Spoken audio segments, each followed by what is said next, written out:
na cyclone wire na natin yung ating paligid ng ating fish pond. At ito yung kagandahan niya, no, sa baba yung screen para di na makapasok yung ating mga bibi.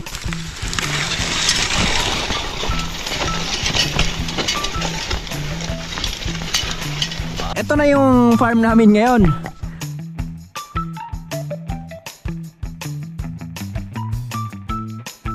Yo, magandang hapon sa lahat na minamahal viewers at kamusta kayong lahat? Welcome na tayo sa panibawang video nating pagsasamahan ngayon. Oras natin ngayon ay alas 5 ng hapon. So syempre katapos ko lang maglinis dito sa paligid natin. So kailangan na laging malinis yung paligid natin, lalo na ngayon sa panahon ng tag-araw, tag-init.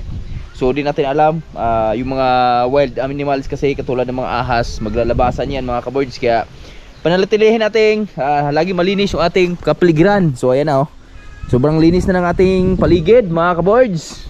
Yan, hanggang dito sa baba yung mga saging natin, nilinis natin yan. Ayan, oh. So syempre nagpausok na rin tayo dahil pangtanggal lamok. At syempre nagpaulan ako dito ng kaunti. Yan, so sobrang alikabok kasi nagdilig tayo ng tubig para matanggal man lang yung alikabok mga kaboards at malinis tayo sa ating paligid. Dahil meron din akong isang importanteng mahalaga na ibalita sa inyo. Meron tayong bisita na parating mga kaboards. Shout out pala sa lahat na minamahal ng viewers dyan at welcome sa Riot Family ulit. Yan, so bangan nyo yan mga kaboards kung sino yung bisita na darating sa Riot Family. Ang muling pagbabalik mga kaboards. At syempre ngayong hapon na to, gusto ko lang iikot sa ating nagawang bako doon sa ating fish pan. So nakaraan kasi binakura namin ng ating fish pan, binakura namin ng cyclone wire. Cyclone wire yung aming binakod. At sa ngayon ay natapos na namin yung bakod na cyclone wire. Yan, kita nyo mga kaboards, oh. Okay na yan. Hanggang kabila na yan. Palibot na yan mga boards. At kita nyo mga boards, ito yung pinaka-gate nyan. Yan, so pwede nating open yan anytime dyan para pumasok tayo dyan sa loob ng fish pan. Kung manguha man tayo ng kangkong, kung ano may gagawin natin dyan, maglinis tayo. So pwede tayong pumasok dyan anytime. At ang kagandahan lang dito mga boards, na cyclone wire na natin yung ating paligid ng ating fish pond. At ito yung kagandahan niya, no, sa baba yung screen para di na makapasok yung ating mga bibi mga kaboards. Ikot ko kayo. So ayan, oh, screen po yan bawat paligid. So dito yung green na screen. So di rin naman yung makapasok yung ano yan, mga palaka or bibi, itik, yung kahit yung mga manok natin. Pero lilipad yan yung mga manok natin, pwede namang lumipad yan. Kaya anytime pwede silang pumasok dun sa loob. Pero di naman kumakain ng tilapia yan mga kaboards. At ito yung maganda dito, oh. Yung screen natin na matangkad, dito natin ilagay para safety talaga yung ating fish pond mga kaboards. Safe na safe yan mga kaboards. Oh, di ba? Safety na yan. At andyan si Manila Boy, oh. Hello. Hello, magandang hapon mga kaboards. Pagkain ka isda. Ay yung pagkain natin, oh. Kain ako? Oh. Ay, yung saging, oh. Lapit na mahinog to, oh.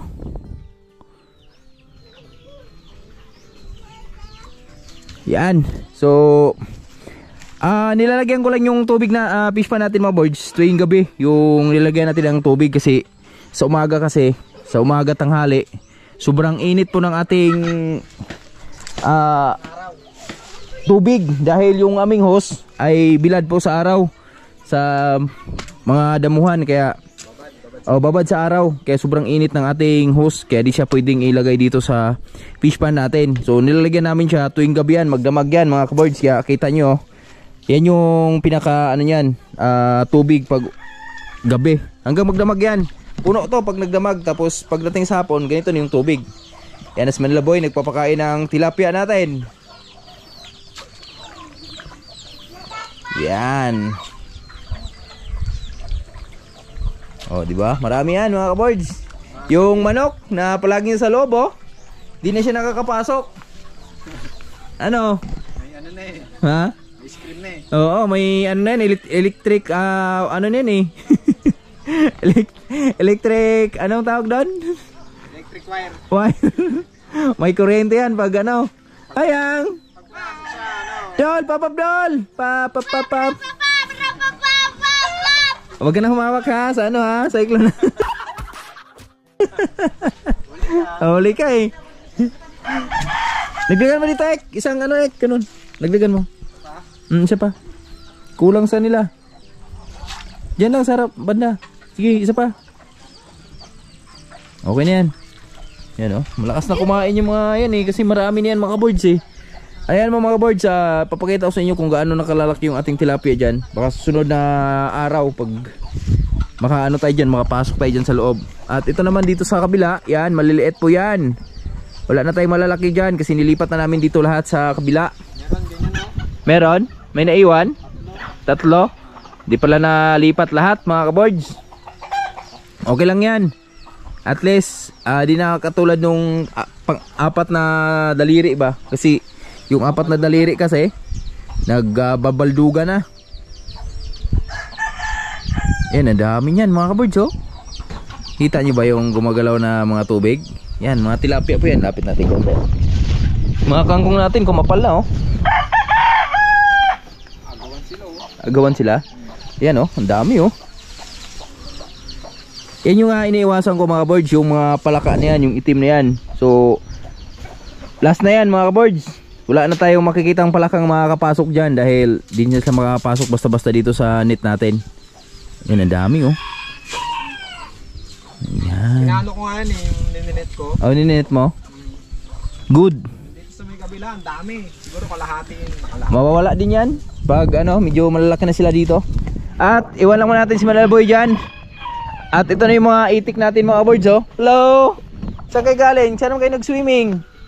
Tuwang-tuwa sila sa paglaya nila. Yan, malaya na sila ulit. Yan. At saan kayo yung iba yan? Yung bibi. May tatlong bibi yan eh. Kahapon pag alis ko dito, pag bitaw ko sa kanila, kasi kahapon pagkatapos ko na palibot yung net dun sa fish pa natin, binitawan ko na agad yung itik natin at din na natin ang vlog. So naghanap agad sila ng tubig. So ibig sabihin kulang at sila sa tubig at hayaan yung mga birds. Tuloy-tuloy na yan, andyan na yan, makaka-survive na sila dyan sa makakaitlog na ulit yan. Grabe si Tatay Rayot oh. Napakalupit ni Tatay Rayot mga kaboards. Tingnan nyo kung gaano kalawak na yung farm ni Tatay Rayot, yung kanyang naararo. So nakaraan kasi nagpaararo kay Tatay Rayot doon lang sa silihan natin dito sa baba ng kapayasan natin at doon sa talungan. So yun yung magiging dagdag garden namin dito, panibagong project namin. So ito naman, so titingnan lang natin kung kakayanin pa sa budget. Pag di naman kaya, so pwede nating si Tatay Rayot na bahala dyan, mamaisin niya ba to or ano pa yung gagawin niya dito. Okay, siguro isasagad ni Tatay Rayot to dito oh. Sasagad niya to dito sa bahay ni Bruno, sagad doon. At dyan daw, iiwan niya daw yung banda dyan dahil yun yung lagay ng kalabaw. So doon banda sa harap ng treehouse nito dyan Rayot, araruhin daw niya yun. Tanong natin sa Tatay Rayot kung hanggang saan to yung ano niya, kanyang farm, kanyang aararuhin. Bago tayo umikot doon sa mga ampalaya natin, kasi nagpausok na tayo doon sa baba eh. Nag-abuno pala pa rin Yuri. Abuno ka pre? Nag-abuno pala kami mga kaboards. Lunis pala ngayon oh. Nakalimutan ko, mag-aabuno pala kami. Puti na lang tapos na tayo doon naglinis sa paligid natin. At kami ay mag-aabuno na. Yan, dito si Tatay Rayot. Tay! Grabe si Tatay Rayot, hinubad-hubaran lang yung kanyang pag-aararo oh. Sa bagay, wala nang init. Diyan na rekotob tayo, ibabaw pa ni mo. Mas kakalang na. Mas kakalang pa. Yan si Lambing oh. Hi Lambing. Magandang hapon. Dito. Alabasan na na. Alabasan na to. Bide. Balik kakalang. Kanang kutok ng bato? Babagyo tayo. Babagyo tayo? Oh. Kato dito? Mo to i-street ni mo? Katong gisilaban? Odi situs jalan. Grabe mga kaboards, tingnan nyo kung gaano nakalawak yung naro-aro ni Tatay Rayot. Daig pa traktora ni Tatay Rayot mga kaboards. At kita nyo naman kasi kung gaano kagaling si Lambing mag banat ng lupa. Op. Ah, bato, dandan. Oh. Opya. Bato. Lalaki ng bato. Di ba matanggalin tayo? Diblon na ron. Yan oh. Aw! Aw! Ah, napaka Say! Na bato ha. pag may bato talaga mga boards, talagang lilipad yung daro. Yan, so ito na, tingnan yung mga boards kung gaano kalupit mag-araro si Lambing at si Tatay Rayot.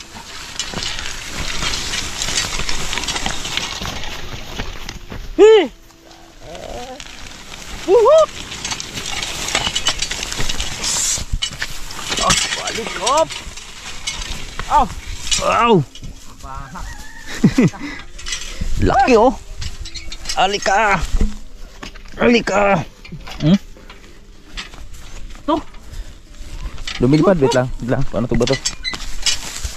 Ito oh, bato oh. Lumilipad sa bato.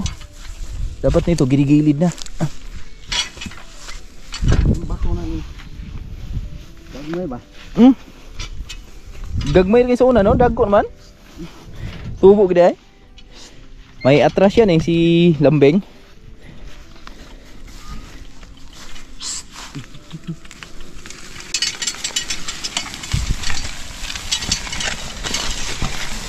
Ah, grabe. Urag ka na, urag kuan gina siya. Sangal nga siya. Sunod ba? Iba kasi yung damo dito mga boards, yung amorsiko ba? Hindi siya yung talahib. Ah, wah. Oh? Wow! Wow, wow. Mas.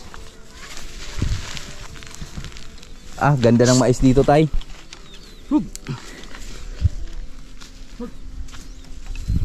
Kain tayo ng nagon. Kanta ng anagon. Sibog, Brad. Hore.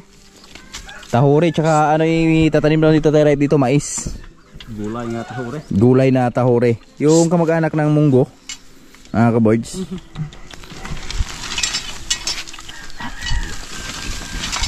Ah. Oh. Ayun na. Hala! Lutaw!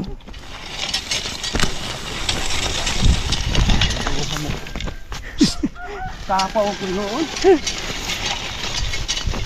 Sige! Tira! Pagod na siya. Gamot.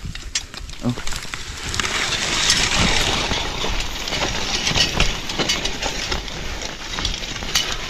Ah, grabe. Aso-aso ginoon.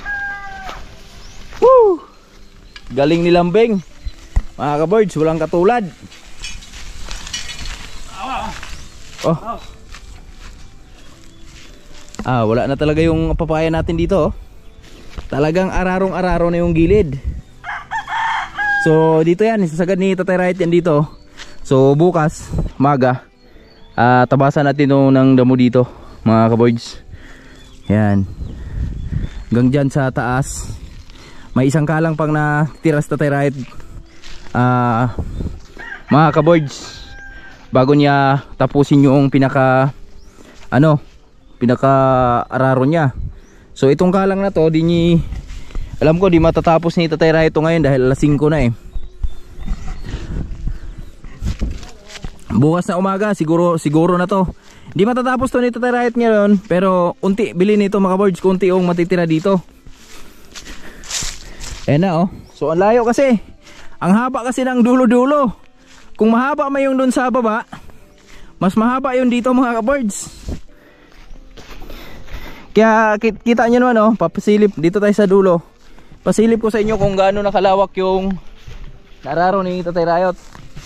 Ayun si Parinjuri oh. Sa baba. Na ito tubig. Kabuno kami doon mga kaboards.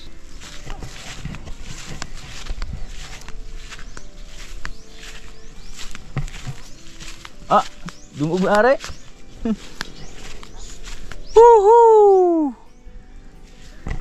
Yan mga kabords, oh. Ito na yung farm namin ngayon. So nakaraan, yan lang yung ampalaya, papaya. Tapos bawat paligid ay damuhan. Pero sa ngayon, na natatanaw nyo mga kabords, ay ayan na. So ang naararo ni Tatay Rayot, yan simula doon sa silihan, paikot na yan hanggang doon sa ating talungan. Tapos na yan. Tapos hanggang dito. Tapos ang balak pa ni Tatay Rayot, pagkatapos dito mga kabords, isusunod niya yung napiran namin. Napiran nila Auto John Rayot. Yun yung susunod niya at gagawin nating napiran yun. So alam nyo ba mga boards kung gaano katagal tinarbaho ni Tatay Rayot to? 1 linggo mahigit pa lang tinarbaho ni Tatay Rayot to mga boards. Ganun kalupit si Tatay Rayot. At nakaraan nga di na ako kapaniwala sa Tatay Rayot na kala niya di niya kakayanin kasi may edad na siya daw. Pero yun, nagawa niya nang walang kahirap-hirap at tuloy ang buhay sa buhay bukid. Kita nyo mga birds, oh, ang ganda, oh. Ngayon pa lang mga birds, pinagmamasdan ko yung naararo ni Tatay Rayot. So sobrang saya. Natatanaw ko na yung mangyayari dito sa farm na to mga birds. Kasi ang mangyayari dito sa farm na to, yan, makakatulad yung mga green na yan, yung mga berde na yan. Yan yung mangyayari yan dito sa farm ngayon. At di lang yan, kasi napakaganda ng pagkahukay ni Tatay Rayot ngayon sa aming lupa, sa aming farm, dahil yun nga, ang tagal na nababad sa araw. So pag nabutan nga itong ulan, talagang bagsak yan lahat mga kabords, yung mga lubak-lubak na yan. At may good news kami kasi kagahapon, kagabi, umambo na. So kunting-kunti na lang yung kulang mga kabords. Siguro mga di na abot ng mga ilang linggo to o ilang araw. Mayroon tayong ulan na maranasan dito kasi kagabi nakaranas na kami ng ulan. At tingnan yung lupa dito, oh. May pula, may itim, may puti. Ito yung puti. Ito, puti, itim, pula, brown pala, brown, itim, tsaka puti. Iba-iba kulay, no? Grabe si Tatay Rayot, napakalupit. At abangan nyo, kasi si Tatay Rayot, baka nagpasahod na si Lolo. Bukas may sahod na rin yan si Tatay Rayot, mga kabords. So dito na tayo sa ampalaya namin. Tayo ay mag-haabuno na. Nakalimutan ko, Lunes pala ngayon mga kabords. Sa sobrang dami ng iniisip, ayan, kalimutan na tuloy yung ating araw. Woo! Ampalaya namin, oh. Nakasurvive na naman sa matinding init na naranasan kaninang umaga, kaninang buong mag-araw, buong maghapon. At dapat mag-harvest kami ngayon kaso lang papaliban namin. Mag-adjust na naman kami. Kasi yung na-harvest natin nakaraan, nag-twice a week kami. 30 kilo lang pataas at 30 kilo hanggang pababa. Pero ngayon susubukan namin mag 1 week. Pero pag di talaga may may di nakakayanin, tulad nito, baka di naabot ng Biyernes to, mahinog na to. Tingin mo pre, dito pala sa Parinjore, may hapon pre. Good afternoon mga kabords. Tingin mo, abot pa ng Biyernes to? Hindi na bro, baka Merkulis bro. Paano tayo kay Maricel? I-booking mo lang? Booking lang natin. Tapos kahit tanggalan lang natin 10 kilo ba, yung sobrang lalaki lang. Oo. Tapos tsaka natin harbisan ng at nag-shower kami mga kabords mula nung isang araw at hanggang kagabi. Yan, ito na yung aming ampalaya ngayon. Yan, oh. Ito yung namin, oh. Nababahala kami dito mga kabords. Baka di naabot kasi ng Biyernes to. Kasi biruin nyo, simula nung nag-harvest kami nung Huwebes, Biyernes, Sabado, Linggo, Lunes. Huwebes kami nag-harvest. Biyernes. Harvest kami ng Biyernes at 3 araw pa lang. At ito na yung tinakbo ng aming ampalaya. At grabe bunga niyan mga kabords. Oh. Yan.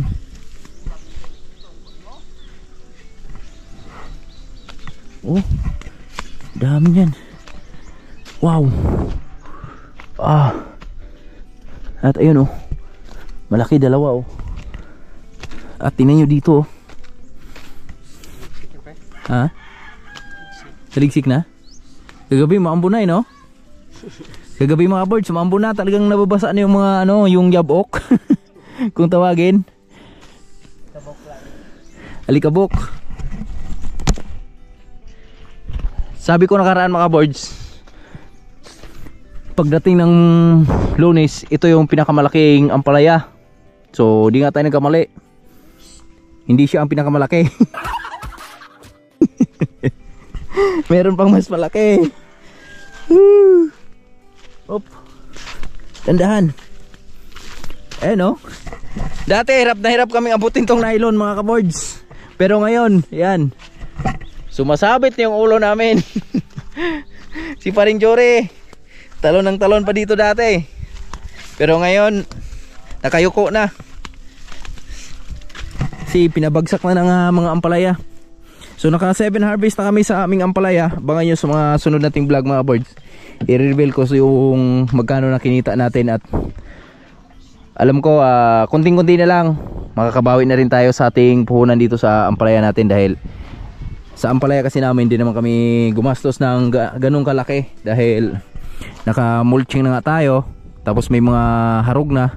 At yung nasuhulan natin dito, yung sa pagbubunot lang nung ano, tapos mga buto.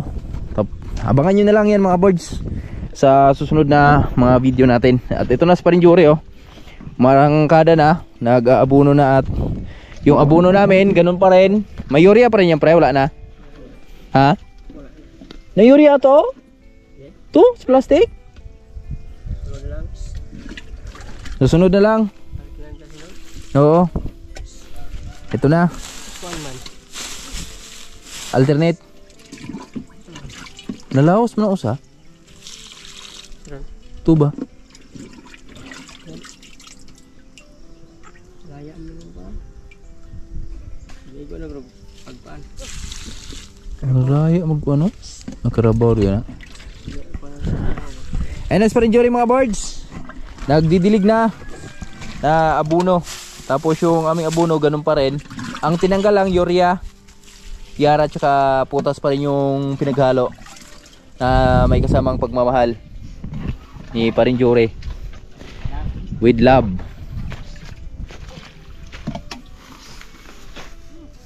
And sa tingnan yung mga birds, so medyo kamapal-kapal na rin yung ampalaya namin dito sa bandang dulo.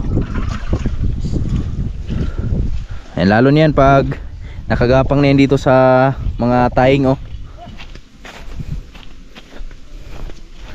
So mag-abuno lang muna kami mga kaboards. Yan, standby lang muna kayo dyan sa lahat na nagmamahal sa amin. Si Rhode Island oh. Yan. Si Paring Jory yung taga Tabon. At sila naman yung taga tanggal ng tabon ni Paring Jory, yung mga Rhode Island. Kunting-kunti na lang. Pag sinabi ni Paring Jory, naubos na yung pasensya na. Ubos na yung pasensya niya, kakatayin ko na yan. Sabihin mo lang pre, pag maubos yung pasensya mo ha, magsabaw tayo, maraming papaya doon.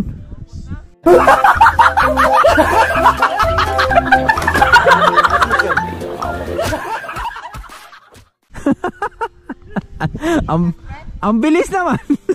Mag-init ako. Yan si Tateret sa taas. At yan oh, makulimlim na naman yung ating panahon. Sana bigyan na naman tayo sana bigyan tayo ng ulan. Yan. Wow.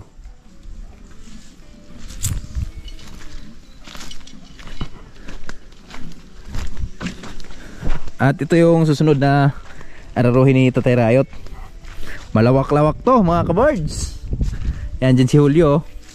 Pero para hindi siya mahirapan sa Tatay Rayot, susunugin niya daw yung mga talahib na yan para mas pabilis yung kanyang pag-araro dyan. Mga birds, madilim na. Yan oh. At yung buwan natin oh, Yan, katapos lang namin mag-abuno doon ni Paring Jore. Full moon. Wala pa, 24 pa yan. Pero bilog na yung buwan, no? Di pa gaanong bilog. Hindi nakita yung tigpaligid. Yan yung bahay natin, no? Yan. Bahay ni Nanay Rayot.